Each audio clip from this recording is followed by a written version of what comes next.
Adiutorium nostrum in nomine Domini. So after adoration of our Lord in the Blessed Sacrament, this is probably the most important class after this one here. Unfortunately, it's the last one in the afternoon when you're most tired. But so be it. Here we go. Chapter 12, we're still looking at the details of chapter 12. We left off on verse 13. Yes, read it, please. Start with verse 12 and go on.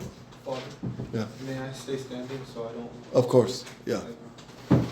If you want to stand, go ahead. Therefore rejoice, O heavens, and you that dwell therein. Woe to the earth and to the sea, because the devil is come down unto you. Wait, where are you? Chapter 12, verse 12. Okay. Yes, go ahead, I'm sorry. Therefore rejoice, O heavens, and you that dwell therein. Woe to the earth and to the sea, because the devil is come down unto you, having great wrath, knowing that he hath but a short time. And when the dragon saw that he was cast unto the earth, he persecuted the woman who brought forth the man-child.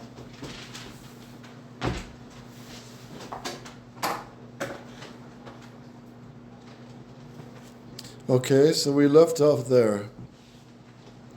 The devil having been defeated in ages 1 and 2 of the church, that's the age of the apostles and then the martyrs, the devil in the third age raged fresh attacks of heresies, the black smoke of heresies that will attack the doctrine of who is Christ, how many natures, how many persons, etc.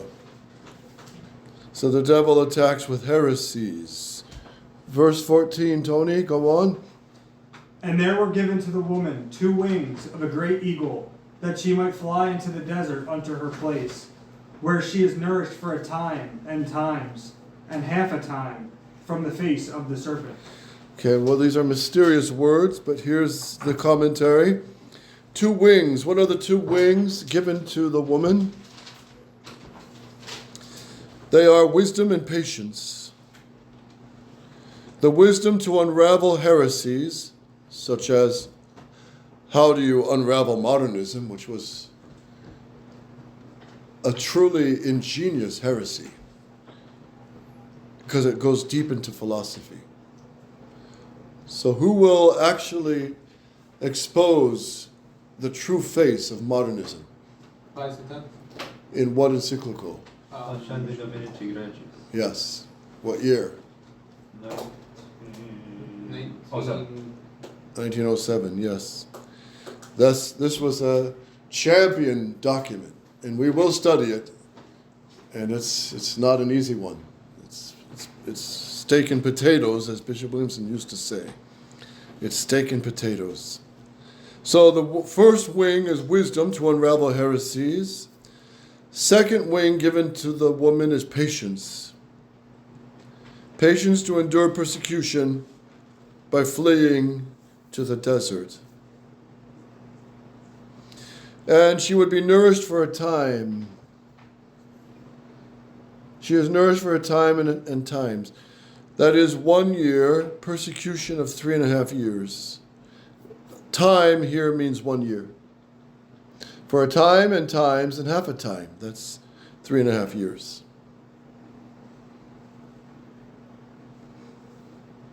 The serpent cast in the face of the serpent. Verse 15, Guadalupe. And the serpent cast out of his mouth after the woman water as it were a river, that he might cause her to be carried away by the river. The serpent cast out water out of his mouth. What does this mean? Not of the living water, but muddy water of heresies and false doctrine, to sweep souls away from Mother Church.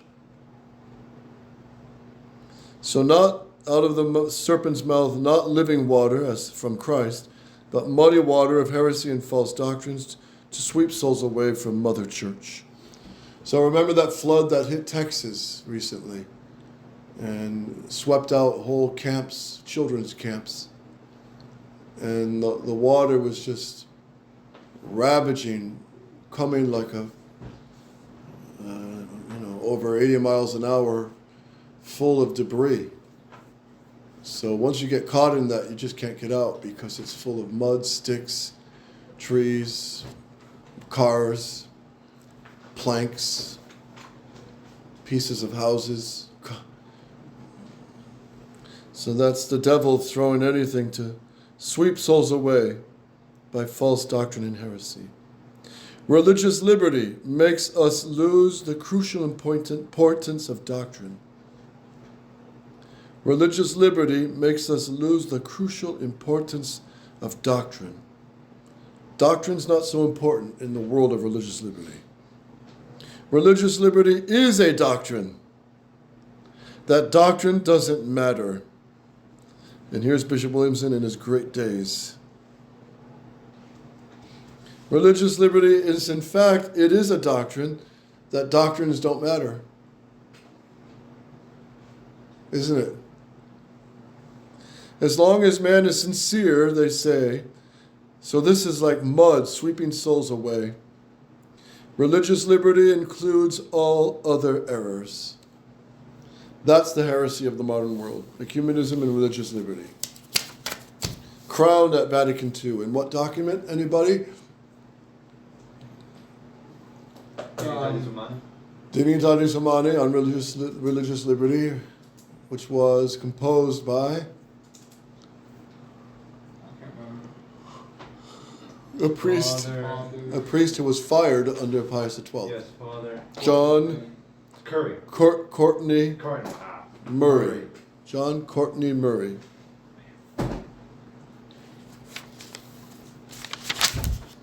Verse 16, Michael.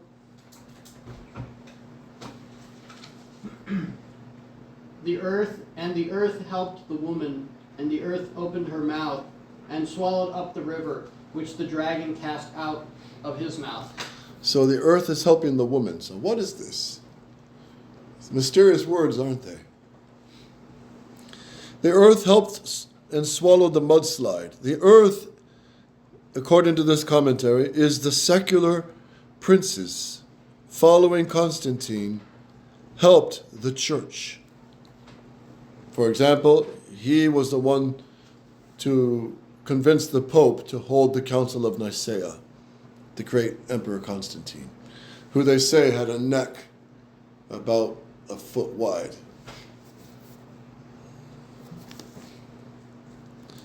The secular princes is the earth that swallows, so it's the help of the political Catholic powers. Secular princes following Constantine helped the church. And the earth opened her mouth. What's the mouth? Bishops, who at the Council of Nicaea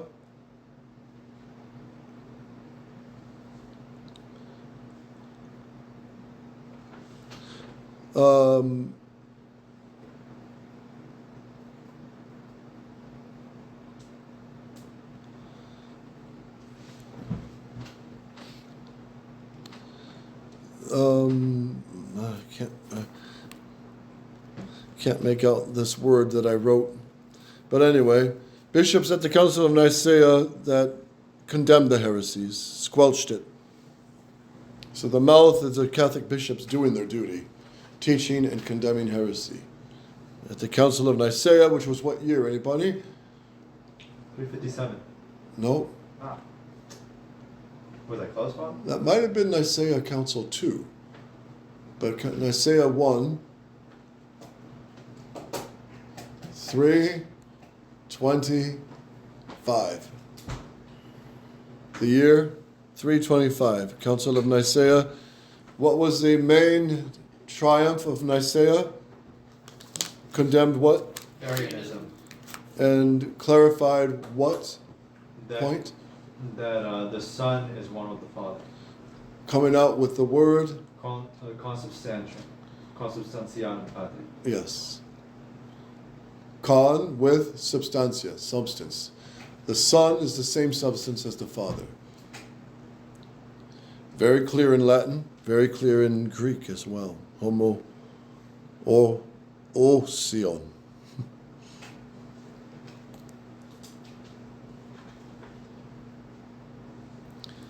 Verse 17, Michael. And the dragon was angry against the woman, and went to make war with the rest of her seed, who keep the commandments of God, and have testimony of Jesus Christ. 17, the dragon is angry with the woman. He wages war on the remainder of Christians. Verse 18, and he stood upon the sand of the sea. Sand meaning slaves of the world. These the devil dominates. Slaves of the passions of the world. The devil dominates them. He stands on them. So those who are just worldly minded, whose God is their belly, who glory in their shame. All right, chapter 13. This is a general overview of the fight between the devil and the church. And now zeroed in on the sharpest clash between the devil and the Antichrist against the church. So now we come to the age of the Antichrist, chapter 13, of the beast with 7 heads and of a second beast. Verse 1, Anthony. And I saw a beast coming up out of the sea, having 7 heads and 10 horns, and upon his horns 10 diadems, and upon his heads names of blasphemy. Okay, so this looks like the same beast, right? Here, read the footnote of a beast in the Bible there. Do you have it? Go.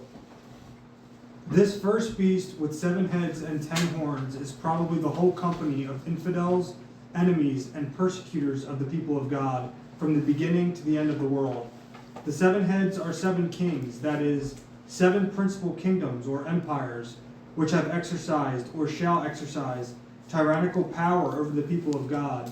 Of these, 5 were then fallen: the Egyptian, Assyrian, Chaldean, Persian, and Grecian monarchies. 1 was present, the empire of Rome, and the 7th and the chiefest was to come, the great Antichrist and his empire. The 10 horns may be understood of 10 lesser persecutors. Okay. And here, Bishop Williamson's commentary, the beast coming up out of the sea. The first beast is the Antichrist, Apocalypse 11:7.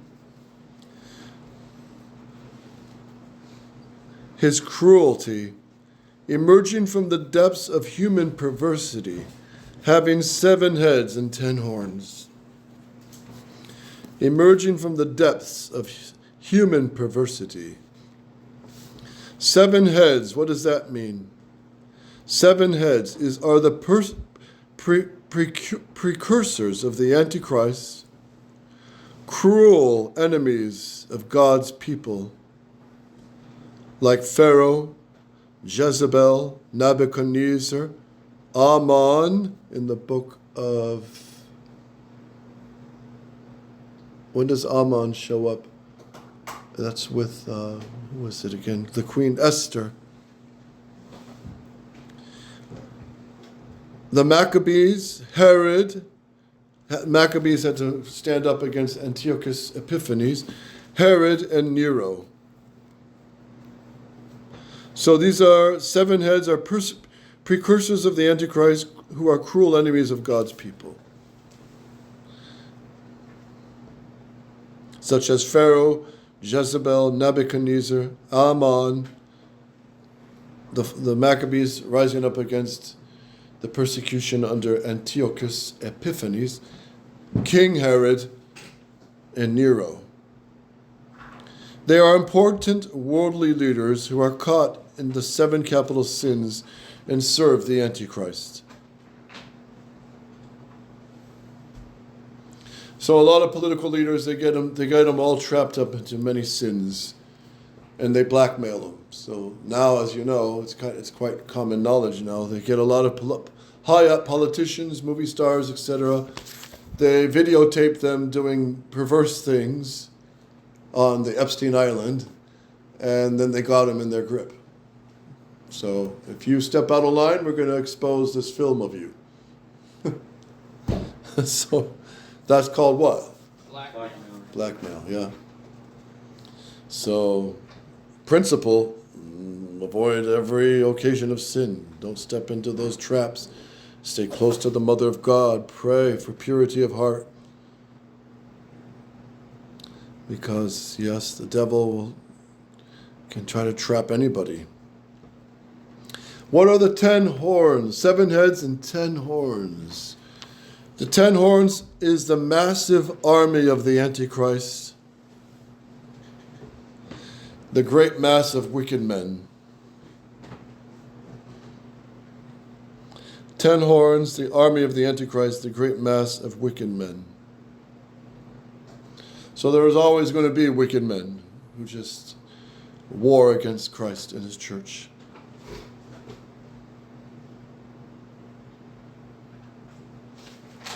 And the most cunning are the ones that smile and are friendly, like Pope Benedict XVI and Cardinal Castrillon Hoyos. He's the one that got Bishop Fillet to start sliding. And all over a meal with smiles. 10 diadems, and upon his horns 10 diadems. What's this? The 10 diadems are the victories over the just of the Antichrist. The victories over the church.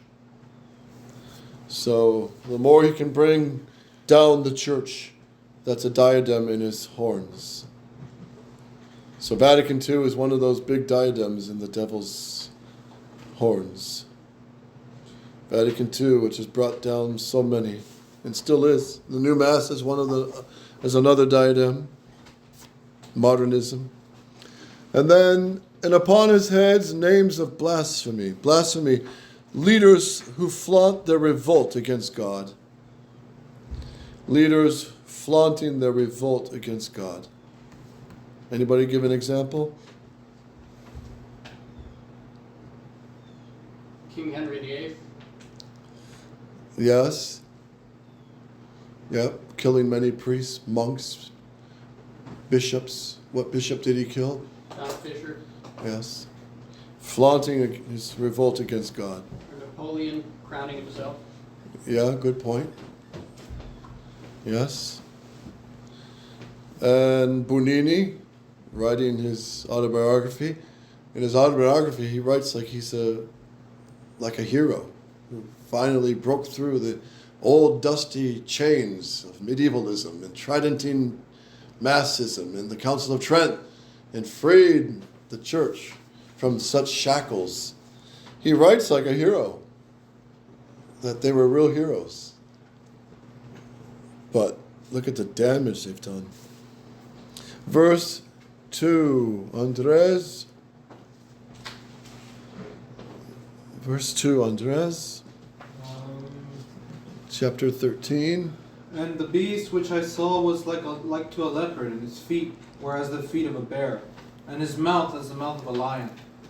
And the dragon gave him his own strength and great power. Yeah, this would be quite a piece to draw, wouldn't it? Or paint this image. And the beast which I saw was like a leopard. His feet were as the feet of a bear, and his mouth as the mouth of a lion. Wow. And the dragon gave him his own strength and great power. That's like something out of the Lord of the Rings movies. So what does all this mean? The beast is like a leopard, that is, in ferocity, agitation, and cunning. Ferocity, agitation, and cunning. It is doctrine spotted with all vices and heresies of the Antichrist. The doctrine of the Antichrist, spotted with all vices and heresies.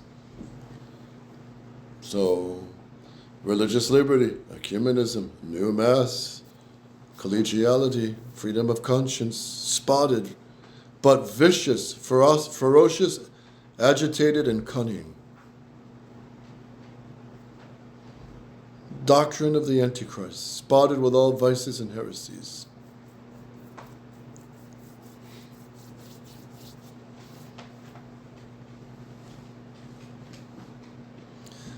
Feet of the bear. What's this? What's the feet like a bear? The Antichrist's pitiless cruelty, his sensual greed. Bears like honey. So they'll knock down trees, cut through anything to get the honey. And their skin is so thick, the bees sting them. They just laugh. Tickles them. So the Antichrist will have a pitiless cruelty. And those saints who live under him and are died martyrs under him, they will have a special glory in heaven. Because he'll be especially cruel and deceiving. Mouth of the lion. What does this mean? He'll have a mouth of a lion, this beast. That is, words filled with pride. I did this, I did that, I accomplished this, I accomplished that. My reign, my power, my Messiah, my this. Mouth of the lion, words filled with pride. Even our Lord doesn't speak that way. He says, all that I have taught you, I've heard from my Father. Father, glorify me with the glory that we had before the world was. Before the world was. And the dragon gave him power. What is this? Satan aping the hypostatic union. The height of satanic pride. Satan aping the hypostatic union. The devil will possess the Antichrist and give him his evil, his power and experience. So isn't that devilish? So the devil will possess the Antichrist. How does that mock or ape the hypostatic union? Explain, anybody? Because the hypostatic union is the divine nature assuming the human nature in our Lord Jesus Christ. So the devil, he knows he can't, his angelic nature can't assume a human nature. But what he can do is that he can possess it as much as he can, as much as God will permit him. And that's what he'll do with the Antichrist. It'll be as if he and the Antichrist are one. Yeah. And the Antichrist will be possessed. He'll be as Monsignor Benson, in his book, Lord of the World, he shows the Antichrist to be an American socialist president. Young, suit and ties, full of pizzazz, convincing, good-looking, persuasive. So that's how I picture him. But will he be the Pope? Some present that possibility. But from all I've read, it seems more he's going to be more of a political figure. But God knows. Our Lady did say at La Salette, Rome will lose the faith and become... Yeah. What a horrible thing. So the devil, for instance, verse 3, Tony? And I saw one of his heads as it were slain to death, and his death's wound was healed, and all the earth was in admiration after the beast. His head as if slain. The Antichrist himself is going to feign death. And he will then resurrect. So it'll be a fake resurrection. And will preserve his wound to ape our Lord's stigmata. So the Antichrist will have a fake death, resurrect by a fake resurrection, and preserve his wound to ape the Lord's stigmata. So with AI deception on TV and internet, all this artificial intelligence, that's easy now. You could fake a death. There's even a theory that Charlie Kirk's bullet in his neck was an artificial intelligence facade. It wasn't even real. I don't know. There's so much smoke around it. It's hard to figure out what really happened. It shows the times that we're in. So the Antichrist easily could fake a death, fake a resurrection. Some say that Trump getting shot in the ear was also fake, ketchup or whatever. So I don't know. 9/11, we know that was fake, an inside job. So with video media, it's easy to deceive people. And notice, it's all visual, but not real. TV, we used to say this in the back of the days of TV, it's all visual, but it's not real. You see the Coke, it's bubbling, it's got ice, it looks refreshing, and it makes you thirsty, but it's not there. But the Blessed Sacrament is just the opposite, isn't it? There's no visual, but he's there. So no fakeness, no pizzazz, but he's silently there, waiting, loving, always there. There's not even a time he checks out. You know, I'm going to go back to heaven from 2 to 5 in the morning, but he's there if you want to go visit him in the middle of the night. You've got to make a bathroom run, just genuflect and say a tiny little prayer and go to bed. See how good he is. See how loving a father and what a friend, what a great captain he is, that he sleeps among the tents of his troops. How many of you saw Henry V, the movie Henry V of Shakespeare? Henry V.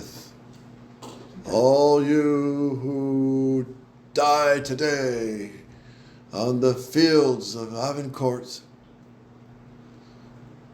the men of England sleeping in their beds will remember you. I forget the exact speech, but it's a great speech. And we probably should see it. Henry V. It's a good film. It's done well. And he says, you happy few who are here today to fight, your names will be remembered always and spoken of in the names of all posterity. So our Lord, so what's interesting about the film is that Henry V is among his men. But that's a story written by Shakespeare. In real life, though, the great Saint Ferdinand fought and tented with his men, ate what they ate, went to Mass with them on his knees, and fought the Muslims for 40 years of his reign, Saint Ferdinand, the king. Saint Louis IX also, great. A king among his men. So obviously the men just love their king. They'll die for him. Because he led them in the crusade. 2 crusades. It's unthinkable. The modern politicians are in their office smoking, well, they don't smoke anymore because it's bad for your health, drinking their latte with pumpkin spice during Thanksgiving, of course, and sitting back as they tell the U.S. Marines to press some buttons, send some drones, and blow up some whole huge city. That's modern war. What an ugly thing. What an ugly thing. And sending the boys to go out to get slaughtered for their little chess games. But wars are punishments from God for Sin. Who said that? Wars are punishments from God for sin. That's Our Lady of Fatima through Jacinta. Jacinta got special revelations also, and that's one of them. And another one is about the fashions. All right. Verse. So I saw one of the heads as it were slain to death, and his death wound was healed. Wait a minute, we were on verse 2, yeah. We finish verse 3, we're going to verse 4. Yes. Yes, so the fake wound and he resurrects, the fake resurrection. Verse 3, read it please, Tony. 3 or 4, Father. Repeat 3 and go into 4. And I saw one of his heads as it were slain to death, and his death's wound was healed, and all the earth was in admiration after the beast. And they adored the dragon, which gave power to the beast. And they adored the beast, saying, Who is like to the beast, and who shall be able to fight with him? Verse 4, and they adored the dragon. All carnal men will glorify the Antichrist and Satan after his fake death and fake resurrection. Carnal men will glorify him. Catholics will be scattered.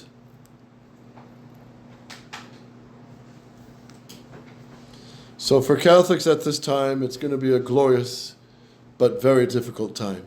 They have to be able to endure much and be close to Our Lady. Verse 5, Guadalupe. And there was given to him a mouth speaking great things and blasphemies, and power was given to him to do 42 months. Verse 5, given him mouth full of blasphemies, his mouth full of pride and actions, which will be let loose for a time. So his mouth full of pride and actions will be let loose for a time. 3.5 years will come to an end. Catholics, don't despair. Catholics, do not despair. This is foretold, it has to be. Verse 6, and he opened his mouth unto blasphemies against God, to blaspheme his name and his tabernacle, and them that dwell in heaven. Blaspheme his name. What would be the tabernacle that he will blaspheme? What's the tabernacle? Good guess. He'll certainly blaspheme Our Lady, that's definite. But it's also what? Where he dwells on earth. Which is what? His holy Roman Catholic Church. He'll blaspheme the church. Oh, your church, your Latin Mass is dead and forgotten. You fanatical traditionalists. And we're already getting prepared for that. The FBI has its eye on traditional Catholics. We all know that. And that buffoon running the FBI, who was fired under Trump, sent SWAT teams to pro-life families of traditional Catholic families, and in front of all the children with guns early in the morning, arrested their dad. Remember that? I forgot the guy's name, Hewko or something. Horrible thing. So that's what's coming down the road. Verse 7, Michael. And it was given unto him to make war with the saints, and to overcome them. And power was given him over every tribe and people and tongue and nation. Yes. He will make war and conquer. Cardinal P quotes this. The beast will make war and overcome. So that's really going to be a tough chapter of church history. And we almost seem like we're there now, almost. With Rome lost the faith. And so the Antichrist will physically overwhelm the Catholics with tortures, imprisonment. And there will power given him over every tribe. Compare Daniel 7:14, how the Messiah will reign over nations. So as the Messiah, Christ reigns over all nations, the Antichrist will also ape that. Daniel 7:14. Christ reigning over all nations, the devil will ape that. Daniel.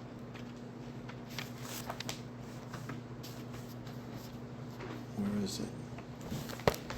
Here we are, Daniel 7:14. And he gave him power and glory and a kingdom, and all peoples, tribes, and tongues shall serve him. That's speaking of Christ. His power is an everlasting power that shall not be taken away, and his kingdom that shall not be destroyed. So, as said of Christ, Satan, the Antichrist, will try to ape our Lord in this way. The Antichrist will ape the universal empire of our Lord Christ the King by a pseudo-messianic empire.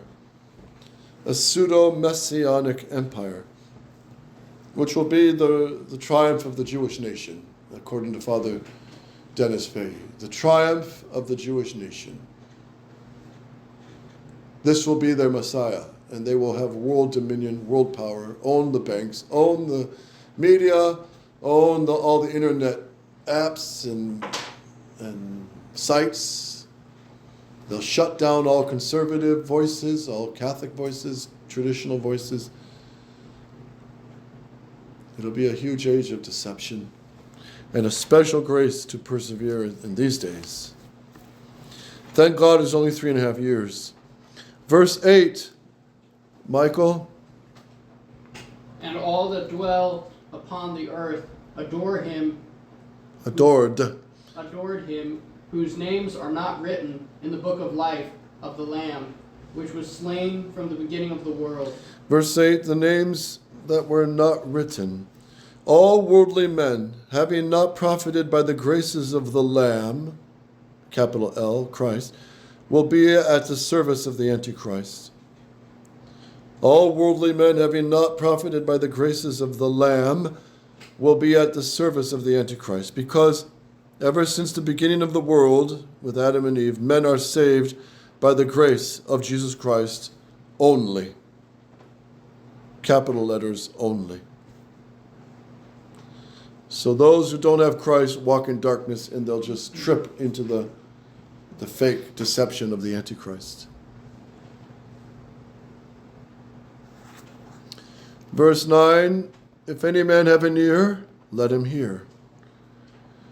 Those who have ears for things spiritual, pay attention. So it is a special grace that God gives us to love and seek the truth. That's a special grace. And it's from Our Lady. Because there's some people I've seen interested in the truth, follow it, but most of the times it's their worldly wives that get them back to the spirit of the world. Worldly wives. Wives who don't want to go traditional.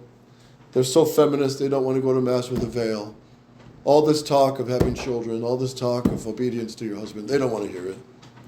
Honey, this is a cult. Honey, I'm not driving 2 hours to get to Mass in a hotel. And then the priest arrives late, confessions go for 2 hours, and then Mass begins, and we get home at midnight. The kids got to go to public school tomorrow. And then I got to go pick up Johnny's new cell phone, who's 12 years old. Those kind of wives drag their husbands to hell. And I've seen it happen. So, pray for them all. So those who have ears for things spiritual, pay attention. We'll leave off at verse 10, chapter 13 of Apocalypse. Agitorem nostrum in nomine Domini.